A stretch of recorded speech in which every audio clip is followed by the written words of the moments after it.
Hi, my name is Anna Doherty and I've been teaching science here at Brooklyn Junior High School for about a year now. I was lucky enough to be introduced to Love and Logic in my undergraduate coursework at NDSU.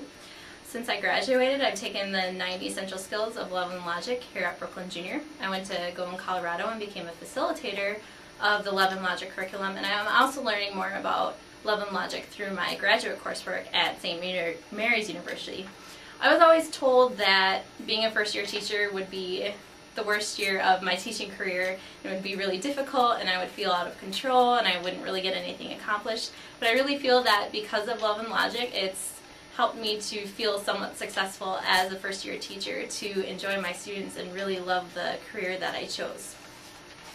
I don't ever dread student misbehavior in my classroom. Instead, I often look forward to it as an opportunity to try out the strategies of Love and Logic on the student who has misbehaved. I feel like Love and Logic has enabled me to look forward to going to work every day and to have fun in the classroom instead of stressing out over student behavior in the classroom. These tools have helped me to develop strong relationships with my students, which has been essential in creating a fun and safe and inclusive classroom environment for my students, where they look forward to coming to class every day and they look forward to learning, and they are learning a lot in class every day. My favorite strategy of Love and Logic is delaying consequences. As a first-year teacher, believe it or not, I am sometimes surprised, if not shocked, at some of my 8th graders' behavior in the classroom. And when they misbehave in the class, oftentimes I don't know what the appropriate consequence should be. So knowing that I can delay the consequence and having that time to talk with a veteran teacher or an administrator to figure out what the appropriate consequence should be has been invaluable to me. I really believe that learning about the Love and Logic curriculum has done wonders for my teaching career already. And I really do feel that I love my job as much as I do because of Love and Logic. My name is Kim Merman. I'm an ESP in special education and after-school programs coordinator here at Brooklyn Junior High. I first heard of Love and Logic about 25 years ago when I listened to some tapes on parenting, and they had some really interesting ideas that seemed to make a lot of sense. So a one-day workshop here in town, and then I also attended several one-hour workshop or 1-hour classes here about the individual tools. The first week I used Love and Logic with students, I noticed an impact right away, that the kids were more responsive and willing to listen more. They were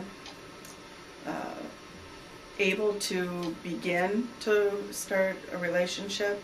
Some kids have pretty big walls up. And I noticed right away that the responses I was getting was much more respect. The strategy that I think is the most useful is empathy. If they believe that you feel, you feel for them, and you just kind of say, oh, what a drag, or oh, that's terrible. They pretty much take on and accept that it's their responsibility. Amazingly, very little arguments, but that's kind of the second one that I like to use is, sorry, I really don't want to argue with you. I like you, I don't want to argue. So, let's calm down and see what we can figure out. Yeah, so, but all the tools I think work really well. My name is Dave Shannon. I'm a social studies teacher here at Brooklyn Junior High. What interested me in Love and Logic is basically having those extra tools in the classroom to use at my disposal. Everybody could use a little bit more, at their disposal for options as far as classroom management goes.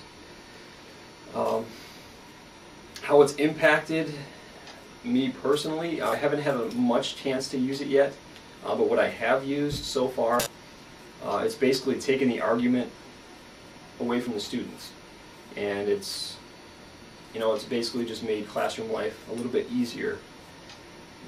Dealing with the issues later, not arguing, it just makes things run so much more smoothly. That's basically what I feel is most useful about it. The one-liners, the broken record is what's worked best for me. Usually I'll just say okay, okay, okay. And that seems to work as far as interactions with the students. I have one particular 7th grade student who doesn't always make the best decisions. And if I tell him that this isn't a good situation, we're going to have to do something about this, he immediately starts to argue. And I just say, I like you too much to argue. We'll talk about it later.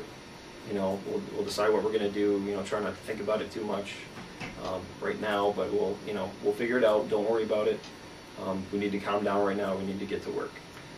So that's, at least that particular aspect has worked well for me, at least with that student. It's taken the burden of having to solve the student's problem away from me and putting it back on the student, which is really helpful. My name is Aaron Cadera, and I'm a math teacher here at Brooklyn Junior High. I've attended now 2 Love and Logic sessions, training sessions, and I've attempted to implement as many strategies as I've heard.